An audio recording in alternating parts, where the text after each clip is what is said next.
হে ছোট্ট ফুল, তোমাকে ওরা ভয় পায়, ভয় পায় তোমার সরলতা, ধ্বংসস্তূপের মাঝেও হাসি মুখে বেঁচে থাকার হিম্মত।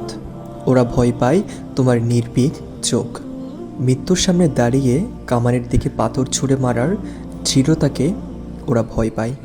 ওরা জানে তোমাকে বড় হতে দিলে তোমার হাতেই লেখা হবে ওদের ধ্বংস, তাই ওরা কেড়ে নিল তোমার জীবন। কিন্তু ওরা জানে না তোমার প্রতিটা রক্তে লেখা হয়ে যাচ্ছে ওদের মৃত্যু পরোয়ানা। রক্তের বদলা রক্ত।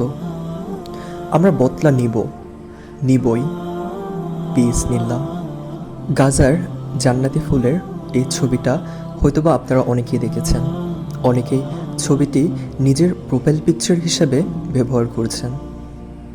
ধ্বংসস্তূপের মাঝে রাজকন্যার মতো সিংহাসনে বসে মুচকি মুচকি হাসতে থাকা ছবিটি কোটি কোটি মানুষের হৃদয়কে স্পর্শ করেছিল। কিন্তু আজ সাহরির সময় বর্বর আল্লাহর লানত সেই জাতি এক ভয়াবহ হামলায় জান্নাতের ফুলটি আজকে জান্নাতে চলে গিয়েছে। হয়তো জান্নাতে গিয়ে আল্লাহর কাছে তার মনের আকুতি কষ্ট সব কিছু প্রাণ খুলে বলতে পারবে, আল্লাহ তুমি আমার ফিলিস্তিনি ভাই বোনদের উপর রহম করো।